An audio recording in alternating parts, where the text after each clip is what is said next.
Thank you, everyone, for being here. I'm going to have to read their preliminary words for our session online. Members who are joining remotely must be visible on screen for the purpose of identity verification, establishing and maintaining a quorum, participating in the proceeding, and voting.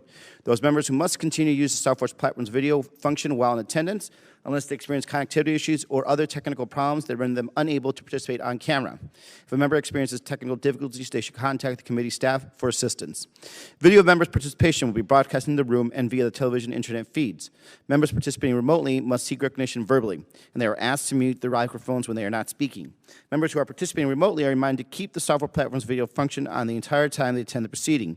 Members may leave and rejoin the proceeding. If members depart for a short while for reasons other than joining a different proceeding, they should leave the video function on. If members will be absent for a significant period or to depart to join a different proceeding, they should exit the software platform entirely and then rejoin if they return. Members may use the software platform's chat feature to communicate with staff regarding technical or logistical support issues only. Finally, I have designated a committee staff member to, if necessary, mute unrecognized members' microphones to cancel any inadvertent background noise that may disrupt the proceeding. Whew.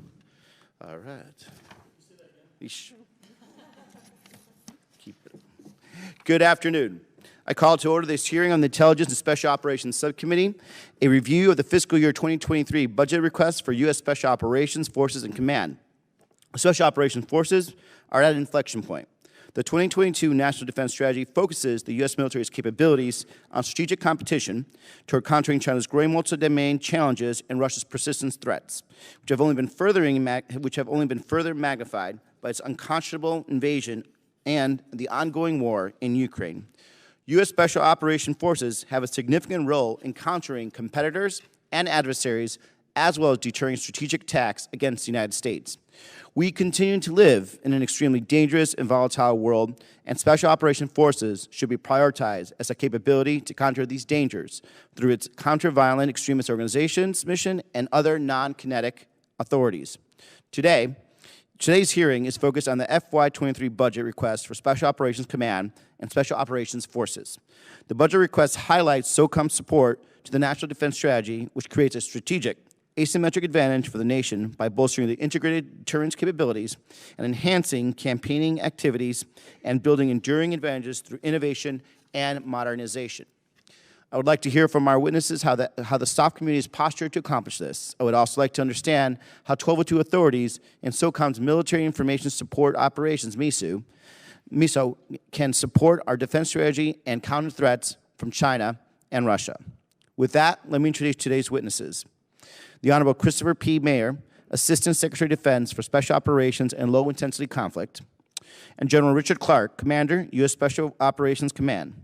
This will be General Clarke's last posture hearing before this committee as the commander of SOCOM.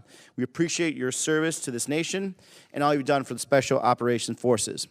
In the interest of time, I ask the witnesses to keep their opening remarks brief so they will have more time for the closed session. With that, let me again thank our witnesses for appearing before us today. I now recognize Mr. Franklin in Ranking Member Kelly's place for any opening remarks. Thank you, Mr. Chairman. And Ranking Member Kelly is here this afternoon briefly. He's going to have to leave, and so he's asked that I would cover for him, and I appreciate that opportunity. And in light of that, I would like to request unanimous consent to submit Ranking Member Kelly's opening comments for the record. No objections. Right. And I thank our witnesses for joining us this afternoon. I appreciate it late in the afternoon that you take the time to be here with us to talk about this fiscal year 23 budget request for Special Operations Command. I commend the critical investments contained within this request, especially in the undersea capabilities and the continued procurement of armed overwatch. I am, however, as we've discussed offline before, deeply concerned with the top-line budget amount. The FY23 request is $13.2 billion. It's a lot of money, but it's the exact same amount as the last year. And when you take the record inflation into account, this represents a cut in real dollars. I look forward to hearing from our witnesses about the risks associated with these cuts. Also, I'd like to express my express support also for SOCOM's 1202 authority. It's critically important that we codify this authority in U.S. code and increase the funding level to allow for appropriate growth. I look forward to working with all my HASC colleagues this year to make this a reality. Additionally, I stand with Ranking Member Rogers in support for increasing our force posture along NATO's eastern flank, especially with our SOF formation. It is critically important for us to support our eastern NATO allies like the Baltics, Poland, and Romania. Mr. Chairman, I yield back. Thank you, Representative Franklin. We'll now hear from our witnesses and then move into question and answer session. Immediately following questions, we will reconvene for the classified session, which will take place in Rayburn 2212.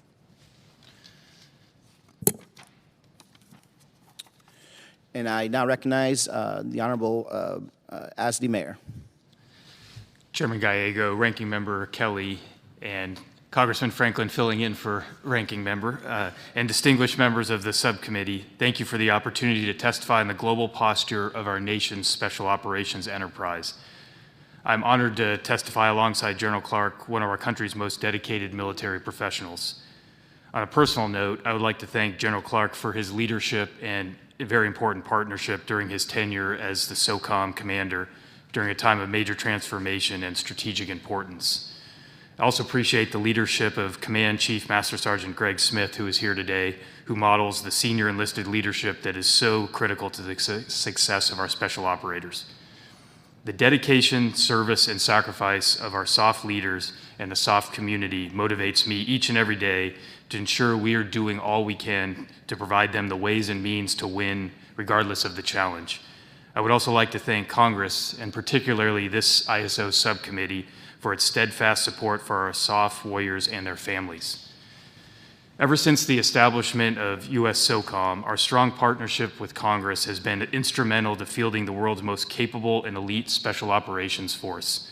We continue to make progress in advancing Congress's intent to institutionalize the role of the office I lead, Special Operations and Low Intensity Conflict, or SOLIC, within the Department of Defense.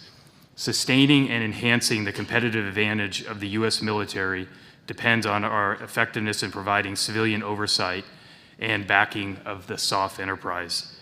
This group of extraordinary military, civilian, and contractors has proven itself to be essential to the U.S. military and our strategic success. In today's increasingly complex security environment, the SOF enterprise provides our nation's leaders with agile, scalable, and discrete options to address challenges across the spectrum of competition, crisis, and conflict. SOF play an essential role in the national defense strategy by holding adversary systems at risk and by enhancing our allies' and partners' ability to resist aggression and malign influence. Even as we transition the SOF enterprise to achieve enduring advantage through integrated deterrence and active campaigning in the gray zone, we continue to enhance our capabilities to conduct high-priority counterterrorism and crisis response operation.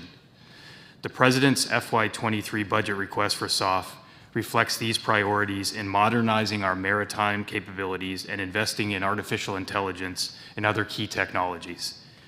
The budget also supports the Armed Overwatch program to ensure our SOF have the required support in remote and austere environments where they operate.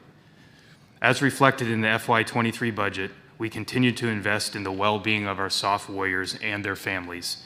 Our flagship Preservation of the Force and Families program, or POTF, complements service-administered programs to address the unique physical, cognitive, psychological, and spiritual performance needs of our SOF community. Our ability to draw upon a diverse set of talents and perspectives is essential in our success in a changing operational environment and to SOF's unique ability to engage and collaborate with allies and partners around the world. This week, General Clarke and I issued the U.S. SOCOM Diversity and Inclusion Implementation Action Plan, which incorporates key initiatives to optimize our service diversity outreach programs, recruiting opportunities, and identifying barriers to accession for our teammates.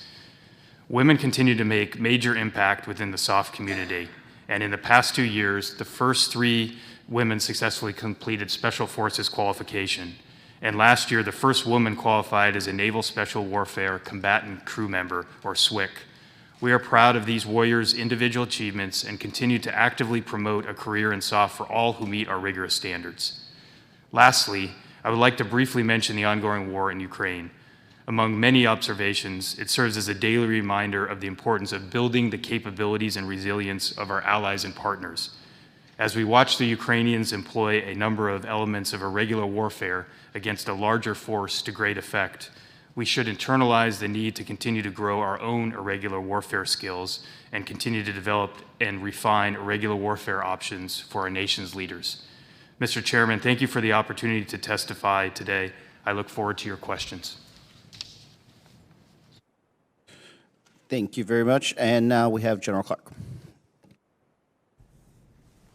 Chairman Gallego, Ranking Member Kelly, and Mr. Franklin representing, thanks. It's great to be here, and thanks for the opportunity. I'm honored to testify next to the Honorable Maier with me today. Joining also is Chief Greg Smith, U.S. SOCOM Senior Enlisted Leader.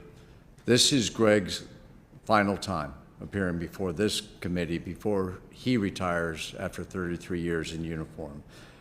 Most importantly, he is representative of the 75,000 men and women of this command, and I am extremely grateful each and every day for his wise counsel.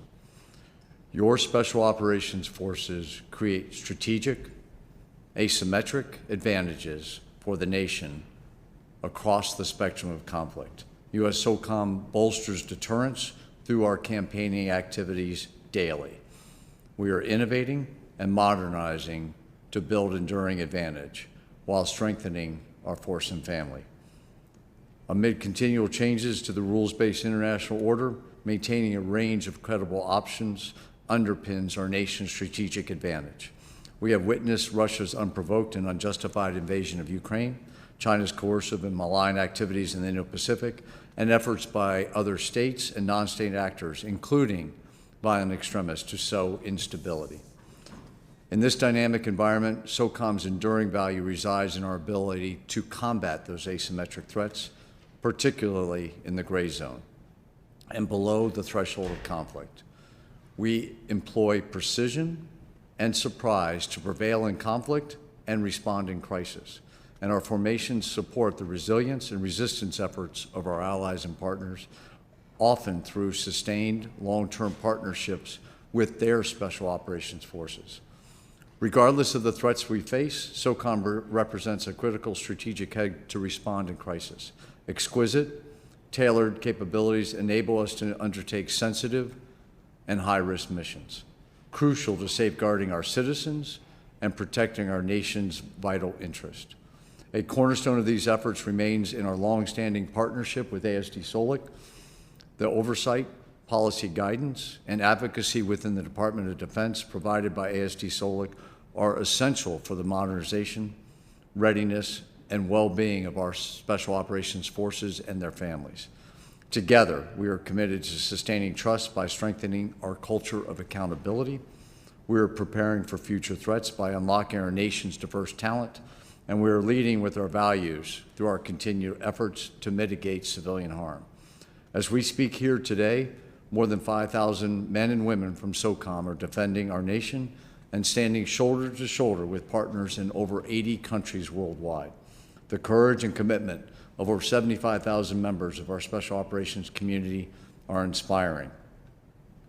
As this may be my final opportunity to appear before this subcommittee, I would emphasize it has been the honor of my lifetime to serve with these men and women every day. I look forward to your questions. Thank you, General Clarke, and we'll jump into questions. First question is for Maier. Do you believe the 1202 authority is an enduring requirement, and should it be permanent in law? Chairman, I do believe it's an enduring requirement. I would leave it to the Congress to determine whether it needs to be permanent, but I see no reason why, based on the strategic environment we have and the direction we have from the National Defense Strategy, that an authority that allows irregular warfare and closer cooperation with partners is not going to be essential for decades to come, sir. Excellent. General Clarke. I do appreciate the advocacy of this committee, for that enduring authority. We can see the benefits of it directly from Ukraine, for where our special operations forces have been working with the Ukrainians, for the last 7 years, and I can greatly see its use in other environments. Chris, as the Mayor, with the Principal Information Operations Advisor on board, do you believe this office will be able to provide oversight on IO operations across the department? And is the Office of ASD SOLIC using this office and its authority to ensure synchronization and coordination of efforts for information operations and MISU? Chairman, I think to answer your second question first, we are using this office. We're having to build it, so it's not at its full power in terms of both capabilities and people. But the key point of the legislation was to do a posture review and then a strategy. I think that will point the way to what additional requirements are needed across the department. I've had a number of conversations even in the last week with Secretary Austin about the need to build our information capabilities across the department, and I think we see that very well manifest, as General Clarke already alluded to, in some of our Ukraine irregular warfare needs. And I mean, the Ukrainians are doing an incredible job, and we take small measure in the work we've been able to do with them, and I think that's a good example for what we would see in the future. But to the PIOA, the most important part of that is having an advocate at the direct report level to the Secretary. So the Undersecretary for Policy is that PIOA. We need to continue to build the bench of IO professionals that can help further reinforce and get a degree of irreversible momentum in the department, sir. And this is a very dangerous question to ever ask, but General Clarke, what is your #1 funding issue or priority? No. The majority of our funding is to ensure that we are conducting the proper operations that we need to do forward. And that covers a wide swath, but it is really to make sure that the operations and maintenance funds that allow our special operators to deploy to protect this nation are the most important thing that we need to fund. Got easy in that one. Oh, actually, yes. And that I hand this over to the ranking member standing in for the ranking member, Franklin. Thank you, Mr. Chairman. General Clarke, as we've discussed, the $13.2 million budget makes essentially flat for 3 years, which in light of inflation does represent a cut. As we had talked about for the first time in the organization's history, you're going to be looking at personnel cuts. What would you not be able to accomplish with this budget that is high on your unfunded requirements list?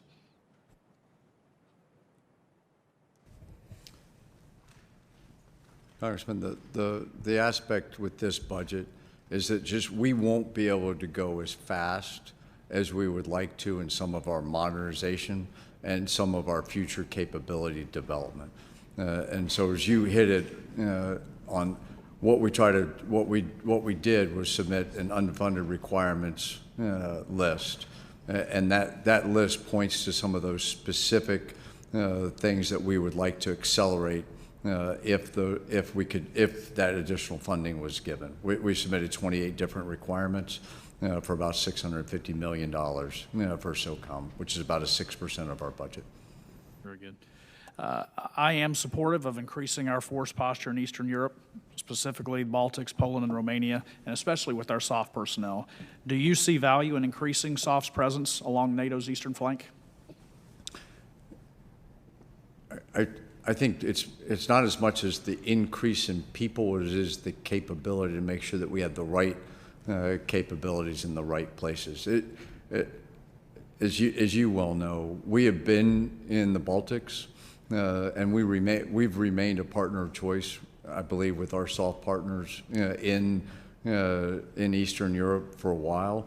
I'd have to reevaluate with General Walters and our Special Operations Command Europe for specific additional, but for the current Ukraine crisis, we put additional people and capabilities forward to assist with that crisis. And that's an investment that's been going on for some time. As we've talked about and has been noted in the press, the Ukrainians have put up much stronger fight than a lot of people are going to give them credit for. And I think a lot of that credit goes back to the partnerships that have been formed over these years. I don't know if this is the forum we want to talk about that, or if there's anything in the unclass setting. Could you elaborate a little bit on the benefit that we've seen from those partnerships?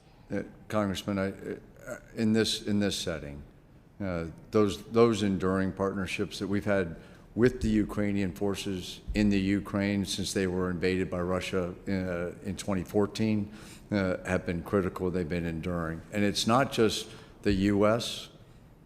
and the Ukrainian, but we've also brought in many of our NATO allies have also been shoulder to shoulder with us in the Ukraine, training side by side with the Ukrainian partners. So it's the relationships that we have built with many of our NATO allies that have really helped tie this together.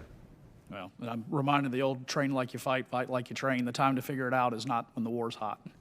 That's exactly right.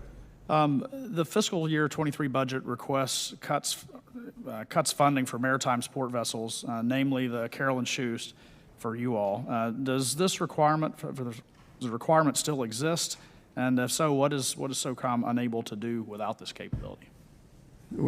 Congressman, we're working very closely with INDOPACOM, specifically for the maritime support vessel that you were talking about. That vessel, just like any afloat staging base, and as a former Navy officer, you understand how important proximity is in locations. But the maritime support vessel in and of itself is not a SOF specific requirement or SOF specific funding issue. We're really looking to the services, in this case the Navy and INDOPACOM, to provide that capability that will allow us better proximity to some of the issues in the Indo-Pacific, so that we can be placed in the right positions. Thank you, Mr. Chairman. I'll yield back. Thank you. Representative Sherrill. Thank you. And General Clarke and Command Chief Master Sergeant Smith. And yes, I did have to read off the Air Force enlisted designation. I just want to take a minute to thank both of you. Few people in our military have seen more combat than the two of you. You have spent a lifetime serving this country in some very difficult circumstances. I don't think I can overstate the debt of gratitude our nation owes to both of you. And so I'm very sorry to see both of you leave, but well deserved. So thank you so much for your service. On a bit of a lighter note, I also would like to take just a minute to recognize a great member of the class of 1994, Colonel Brooks, who was just picked up for general. You've made our class incredibly proud, and thank you for your service as well to our nation. General Clarke, I believe that irregular warfare and information operations are extremely important to the modern joint force. The unconventional operations underway in the European and Indo-Pacific theaters are a testament to their importance. Do you think that the President's budget provides adequate funding for the continued success of an expansion of the unconventional warfare program?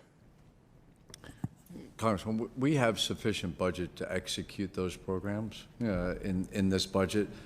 However, what I would, as we look at some of the specific, as you talk about information operations programs, I think with additional funding, we could speed up the modernization and the capabilities for our forces and apply additional technologies like artificial intelligence and machine learning.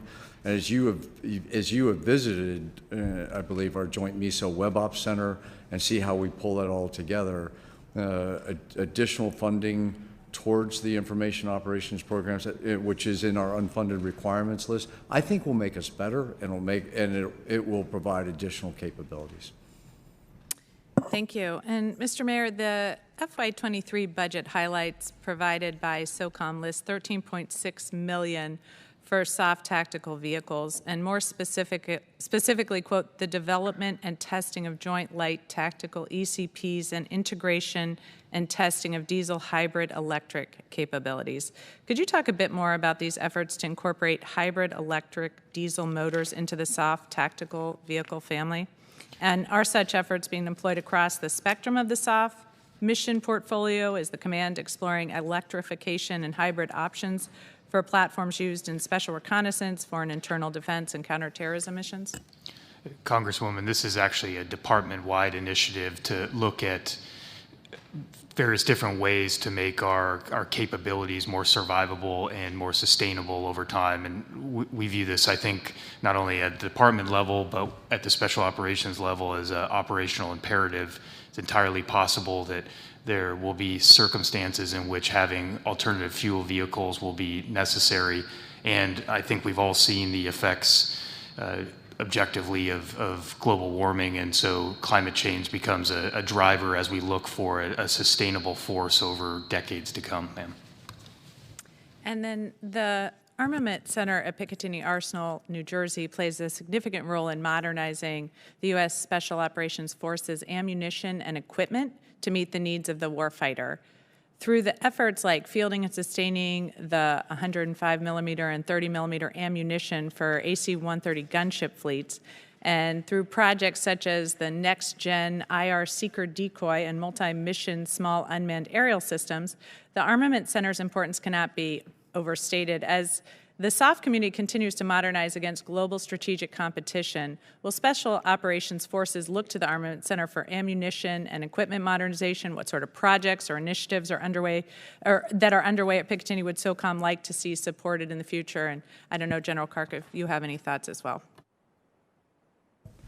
The partnership with all the armament centers and what we do with the services, it really helps. We take projects, and Picatinny in specifically has helped us with some of our light machine guns and with some of our medium-level machine guns and sniper weapons, and they do a tremendous job. And it really helps leverage a soft requirement, and then sometimes the other services will pick up those requirements and see the value of a certain weapon system, and then they can scale it. So we really appreciate what Picatinny in particular, but other armament and military systems do for us. Thank you so much, and I yield back. Thank you, Representative Sherrill. We now have Representative Scott. Thank you, Mr. Chairman, and gentlemen, thanks for being here. A couple of my questions have already been answered. The persistent engagement with partners like the Ukraine, the 1202 authority that the chairman asked about. I think we share the desire to make that permanent. Quick question on that: the definition irregular with regard to irregular warfare. If there are adjustments that need to be made in that definition, I think it would be helpful if you could share that with us, whether this setting or another setting, or if the definitions are good, then we simply move ahead with what we have. Secretary, are the definitions what you need? Congressman, I think the definitions are sound enough. The one point we always make when we talk about irregular warfare is that while SOF may be the lead or the preponderance of the Corps on this, we need the rest of the joint force to be effective in that space. But 1202, and as I think your question poses, the definition of irregular warfare there, I think we're comfortable with it, and it's proven to be effective, sir. Okay. General, my understanding is that if something is not changed, that you could see a reduction of as many as 400 personnel. Is that correct? That's correct, Congressman. There's a soft directed cut of slightly over 400 for FY23. Okay, and that cut is in an appropriation language from the past year. Is that correct? Do you know? It's in the Secretary, budget. I apologize. Secretary, do you know where that? Yeah, Congressman, it's part of the president's budget. It requires a cut of about 440, and most, if not all of that, is in unfilled billets or headquarters at this point. Okay. All right, we'll look for that language, and I think most of the people on the committee will probably look to remedy that as best as possible. If we're looking about expanding the operations of irregular warfare, it seems to me that we need to be very careful about how many personnel we would reduce. I have one thing that I have tried to focus on is SOCOM, and it bothers me, General and Secretary, that we lose so many Americans to the illegal drug overdoses. The majority of which comes from Central and South America. And it seems to me that Southern Command kind of gets the leftovers, if you will, and yet more Americans die because of what happens in in that part of the Western Hemisphere than have ever died because of terrorism. The budget request that you have, do you have the resources that you need to dismantle the illegal drug networks operated by the international cartels in Central and South America? Congressman, that specific mission for the department has not been given to U.S. SOCOM. Okay. We do employ forces within underneath Southcom, where there is clearly where we're assisting certain countries in the Southcom area of operations to assist them with some of the terrorists and some of the threats to their countries. There is clearly a nexus between criminal organizations and terrorist organizations. So I think by extension, some of that is impacted. But the funding that you talk about of being sufficient isn't necessarily a SOCOM aspect. But I think Mr. Maier would have a comment further on that. I would say, Congressman, too, the broader DoD mission is principally to support law enforcement in these spaces, and the DoD mission is really monitoring and helping with interdiction. Generally, where we see shortfalls at times is the lack of law enforcement capability to act on even some of the tipping and queuing we're able to do for law enforcement. So I think it's a complicated problem, sir, that probably deserves more explanation than we have time here to provide. I think at one point we were letting more than 90% of the shipments go that we actually had actionable intel on. And I think that's something that we as the United States need to do a better job with. But I appreciate all of you, and thank you for your time. Thank you, Representative Scott. Representative Murphy. Thank you, Mr. Chair. General Clarke and Chief Smith, I'm sad to see you two joining me in the great retirement, but I do want to associate myself to what Ms. Sherrill said, and thank you both for your incredible service to this country. And just note that it's just been a real pleasure working with you both, and I know that you'll run through the tape just as I plan to do, and I hope we can continue to work on some of these initiatives. And to that point, I mentioned this to you yesterday, and we've heard a bit of conversation today about 1202. I'm working with Congresswoman Stefanik to make it permanent, as well as to increase the annual funding for the authority to $25 million. And I'll reserve my question about how you would use that additional resources for the secure portion, but move on to ask you that I see that you've requested $14 million to support the Joint Task Force Special Reconnaissance Enabling Command. That's a mouthful. Can you tell me more about this JTF and how is this funding going to be used?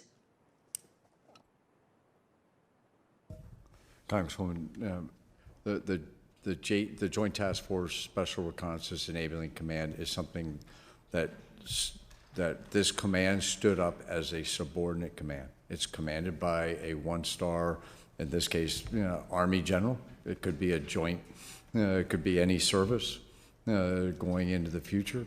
And it is specifically to look at, for SOCOM, our most sensitive activities that we could be conducting global.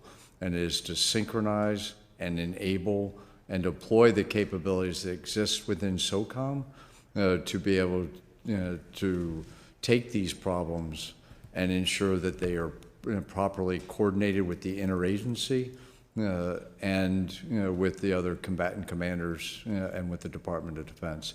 In a closed session, I can give you some type of specific things that they would be doing, but as we look at our most vexing problems globally that SOCOM needs to put attention on, this command enables us to, in fact, tackle those problems.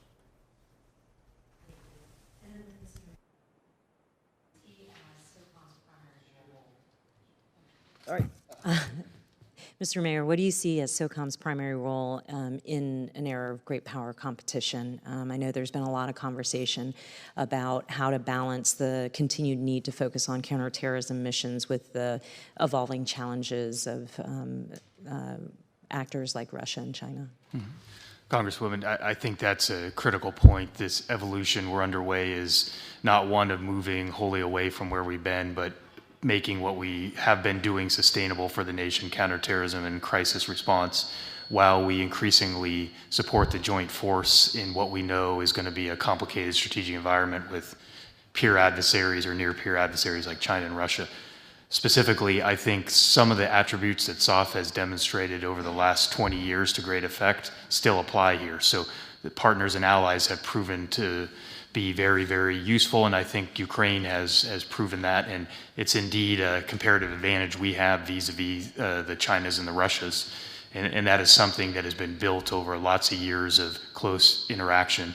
SOF also has placement and access in places the rest of the joint force does not have, and that in some cases unlocks much greater capability that we and our allies can bring. And I think ultimately we talked a little bit earlier about the irregular warfare. Some of that's the inherent problem solving or ability to look at a complicated problem and bring other aspects of the interagency or the Department of Defense together in a way that often isn't baked in the same way in other communities. So I think General Clarke would share this view. We've talked about it a lot. The lessons we've learned over the last 20 years and put into practice apply here. We just need to do them differently, in some cases faster, in a more technology-empowered way. So I'm very bullish, and I think we've got the right task. We just need to make sure that we're doing it in the right way, in a thoughtful, balanced way, ma'am. Great, thank you. And I look forward to hearing the additional specifics on 1202 and the JTF when we go to closed session. Thanks. I yield back. Thank you, Representative Murphy. Representative Bacon. Thank you. Appreciate you both being here. I appreciate your leadership. I congratulate both the commander and the command chief for a wonderful career, and you've been wonderful to work with. All my questions are directed more to General Clarke. Your ops tempo was high, is high, and will be high. And yet, if I understand right, the budget for SOCOM is flatlined. Is that the case? It's a flatline budget, you're getting zero increase? That's correct in the requested budget at this point. Right. And yet we have 8.5% inflation. So that works to about an 8.5% cut to your budget. So you've touched on this a little bit with the previous questions, but what is an 8.5% cut to your budget? How does that affect the future of SOCOM? What are those impacts? It really goes to speed, and how quickly can we modernize? And so we have to make tough decisions. We have to balance to still conduct the missions that we have going forward, and prepare and train. And we're gonna do that within the budget we have. But I think it goes to the speed that we can modernize, and we look at some of our adversaries and how quickly they are modernizing. And that's we may not keep pace with the capabilities that we need to develop. But by definition, with an 8.5% inflation and a flatline budget, this is a reduction for SOCOM. I just think we got to be clear about that. And the budget overall was a 4% increase for DoD, but domestic non-military spending was 12% increase. So we see the priority of the administration here: non-military domestic spending 12%, military 4%. With inflation at 8.5%. And the budget for DoD overall was inadequate. And I think, and you're paying even a bigger price on there. So I just wanted to make that clear. Before I go to my next question, I want to congratulate the whole team though. What you did in Ukraine from 2014 till now, most people do not know about it. You were training Ukrainians how to defend themselves, how to organize. Can you touch on that a little bit, General Clarke? Because this is an unheralded part of what America did. I give credit to Ukrainians for fighting hard and putting their hearts and souls into this fight, but we were helping with that training. If you could touch on that, I'd be grateful. Yes, sir. Our Special Operations Forces help develop and work with other allies to come into Ukraine and help build up the Ukrainian Special Operations Forces, where during that time they doubled in size, but I would say they also not just increased their size, but they increased their capabilities over that time. And it was the collective organizations that did that. And I think we also got to give credit to some of the National Guard forces that were also training the Ukrainians at the same time. But I think one aspect is that it was a lot of our civil affairs, our psychological operations, and our special forces that were also working side by side with the Ukrainians. So it wasn't just a combat forces, but it was also other parts of special operations that worked very closely with their Ukrainian partners. Well, I think this is a point of pride for our country, the great work that you did. Your number 2 unfunded requirement is the procurement of counter unmanned aerial vehicles to counter the UAVs. And I think this is critical. We're seeing them all over the world. They're attacking Saudi Arabia. They're attacking us in Iraq. What does it mean for you to have this capability or to not have this capability if we don't get it funded? Thanks for bringing this one up, because as you just pointed out, the threat from unmanned aerial systems from our adversaries is already here, and it's growing. And the capabilities that we, as a nation, need to continue to develop for in the combat zones today, where some of our forces are being attacked, to places in the future where they could be used that could even come back into our homeland. Mm-hmm. And I think we have to look very hard as a nation in making sure that we put efforts into this. SOCOM already has a significant investment in this portfolio, but as you note, we have asked for additional funding in our unfunded requirements list to ensure that we're developing the capabilities, and we can, as I said earlier, our unfunded requests, speed them up so that we can make sure that we have the capabilities we need today. Thank you. I think this is something we can work on as a committee to make happen. Thank you. Representative Larson. Thanks. General Clarke, thanks for coming in today. First question's for you, and it's about the recently published Diversity and Inclusion Implementation Plan on March 22. With you and Master Sergeant Smith leaving soon, one concern I would have is the handoff and ensuring that the new uniformed leadership of SOCOM has a strong commitment to its implementation. Can you discuss where this is going to sit in the handoff? Yes, sir. Well, one, it's co-signed with Mr. Maier. So is ASD Solik providing that oversight and guidance? I have no doubt, because we have talked about it, that he will ensure any future leadership puts this in place. But I think more broadly, this is about culture. And this is about making sure the entire organization is bought in. And as you and I discussed, but for the broader committee, every single commanders conference that we come together as a command, and we do these quarterly with all the commanders in SOCOM. This, along with culture and accountability from our comprehensive review, are at the top of the list, and we talk about how we have to get better. So I believe that it's great that Chief Smith and I are bought into it, but I would also suggest that our subordinate commanders and their commanders and senior enlisted leaders are also bought in to unlocking and making sure that we have the talent of America that wants to come to SOCOM is welcome, and that once they're here, we're inclusive of and we retain them. Thanks, and ASD Maier. On that point, the new vision and strategy that you both signed off on does include the strategic plan and stating a desire to increase the diversity of ethnicities, races, beliefs, perspectives, and experiences in our formation to meet the complex challenges facing the nation. Essentially, that honestly, the face of the U.S. is changing, and we need to change with it so that we reflect the U.S., but also take advantage of the opportunities that gives us. Can you talk about your commitment to the implementation of the D&I plan?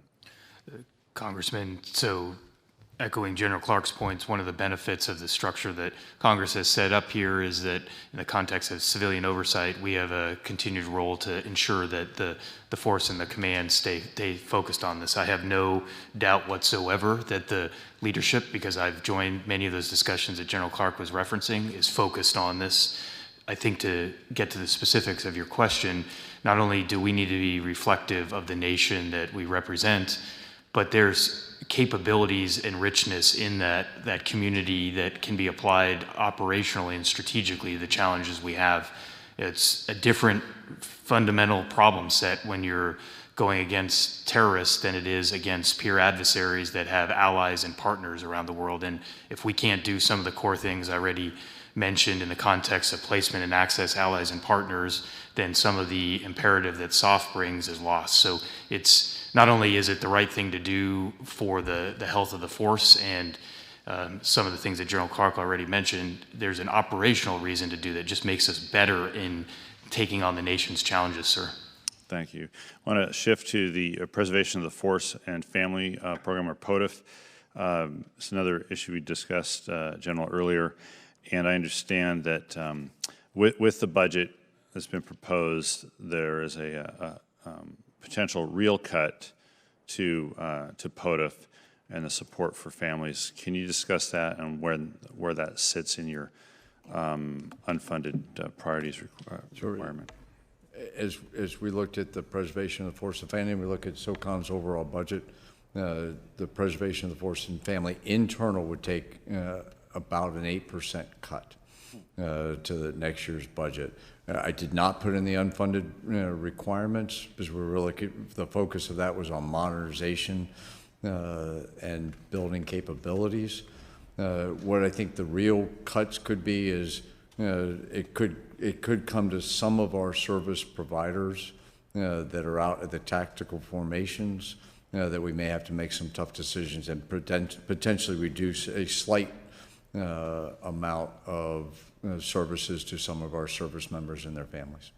Given that, ASD Maier, then what can you tell us about your commitment to the future of POTF?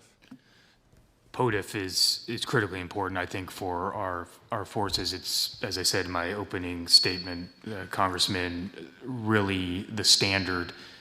I remain very committed to that, including the additional, some of the cognitive care aspects that we think is very important. One of the challenges, though, to be very direct, is POTF is very expensive, and with it, the more that we add additional elements of the soft enterprise, the more expensive it becomes. So it's a challenge, and it's one of the things that I talk regularly to some of the component commanders that are closer to the problem, and they express some of those same challenges of as it's become more attractive and more people are using it, the usership goes up, and therefore it becomes in more demand. So it's something that I think, from the force readiness and care of our service members and their families, it's critically important on my list, sir. Thanks. Maybe in the course of the folks who want an $800 billion defense budget over here, that can throw some peanuts at the POTF budget and top it up. So thanks, appreciate that. Thank you, Representative Lawson. If there are no further questions, the open session of the hearing is adjourned, and we will reconvene in 2212 for the classified session.